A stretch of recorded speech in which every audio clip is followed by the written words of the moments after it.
Thanks for watching today's video. Today we're going to make a sourdough loaf from start to finish. Please like and subscribe and leave me a comment. Let me know how your sourdough journey is going. Thanks very much for watching.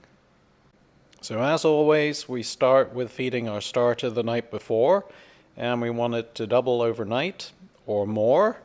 And we're going to go ahead and put 100 grams of our active starter in with about 360 grams of water and mix it up.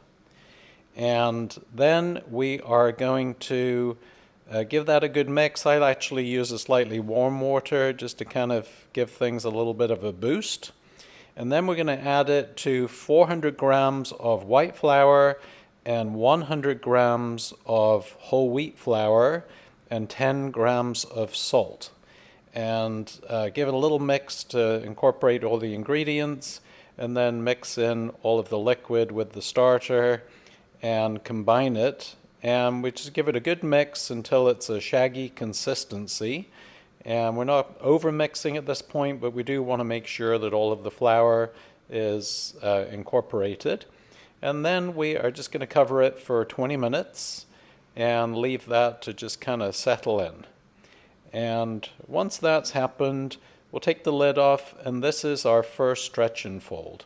So I like to wet my hands, and it's a gentle stretch and fold at this point, but you'll notice even after this first stretch and fold how the consistency of the dough changes.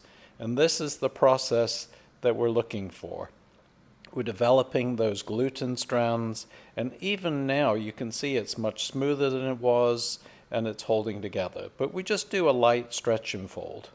And then every 30 minutes for the next 3 hours, we're going to do a stretch and fold. So we're going to stretch. Look at the elasticity that's forming now. Stretch it, fold it, stretch it, fold it, and just keep doing that every 30 minutes for 3 hours. This is absolutely crucial. This is how you develop that nice oven spring. If you don't do the stretch and folds, you will end up with a flat pancake. So this is kind of the slap and fold technique, where you pick it up, but you can look at how tight that is and how it's forming. So it's absolutely important. Every 30 minutes, give it a good go. Don't just go around once. Keep going for, quite a few times, and really develop that gluten. So once we've done that for 3 hours, we're going to tip it out onto a board, and we are going to pull the edges in and fold it in and kind of form a ball, and then flip it over, tighten it up, and we're going to cover it for 20 minutes. And when we come back, we'll notice that it's still holding its shape somewhat. And that's how you can tell that you've developed enough strength into the dough. If this completely flattens out, then you need to go more. But after 20 minutes, we're now going to take this, and I like to use a bench scraper at this point, and we're going to turn it upside down and kind of shape it out. So we're going to turn it upside down and pull it out into like a large rectangle. And, it can be a little elastic at this point, so you really have to give it a good stretch, but don't be afraid of it. Pull it out, stretch it out, make a nice rectangle out of it. And then we're going to pull over one side in towards the middle and the other side in towards the middle. And then this is where we're rolling it up to prepare it to go in the banneton. Now when we're rolling it here, we really want to add some tension into that dough. So be sure you do that. And then, give it a little extra tucking. The ends you can take and kind of fold over if you like. But most of the dough will kind of incorporate over. But you see right there, I'm folding over those ends and putting them in, and then tuck it in, make it nice and tight. I give it a good dusting of flour at this point, and then we're going to go ahead and plop that right into the banneton and continue the long proofing process. which would be about 4 to 5 hours at this point. So you can see the dough is already quite full of air. It's risen really nicely. But this dough will come over the top of the banneton in the next 4 or 5 hours. And once we've done that, we will put it, right now we're going to prove it nice and warm for 4 or 5 hours, but then after that time period, we'll put it into the fridge overnight. And you can see that that's really risen nicely after 4 or 5 hours. That's going in the fridge now overnight, and then we'll take it out the next morning to bake it. So the next morning we preheat the oven to 500 degrees, and we preheat our Dutch oven at that point, get it nice and warm, and then we're going to take our dough out of the fridge, put some parchment paper over it, and flip it over and score the top and get it ready to put into the banneton.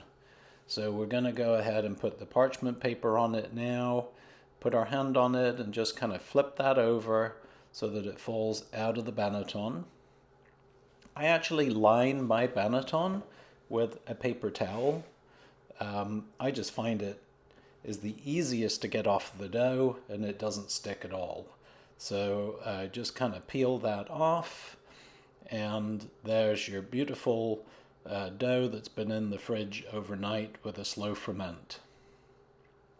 So take your Dutch oven out of the preheated oven, and this is at 500 degrees, so that is super hot. You can see I'm using oven mitts there. And then we're going to go ahead and score this loaf. I like to score nice and deep, but at a sharp angle, and you can develop your own scoring techniques. It's also easier to score once it's been in the fridge overnight. So that kind of helps. The dough gets a little drier and a little harder. But that's giving it a nice expansion area so that when it bakes it opens up. And we're going to lift that and put it into the base of the Dutch oven. And I also add a few ice cubes into the Dutch oven at this point, and that helps create a little bit of steam. And then we put the lid back on. Remember, this Dutch oven is 500 degrees right now, so it's super hot, and it has already started baking. So it's now been in for 20 minutes, and then we're going to uncover it and bake it for an additional 20 minutes. So that's how it looks after the first 20 minutes, and this is it at the end of the full bake. It looks beautiful, nice color, it's risen nicely, and I'd be careful at this point because it's super hot. But I did lower the oven to 450, that's something to note here. And then we leave it on the drying rack, the cooling rack. I will slide it off the parchment paper, and this just helps it cool properly. I would leave it for a couple hours to cool before you slice it. But here you are, a beautiful sourdough loaf, absolutely delicious. Give this a try. I'd love to hear how yours works out. Please message me and let me know. Thank you very much. Please like, subscribe, and leave a comment. Appreciate very much that you watched.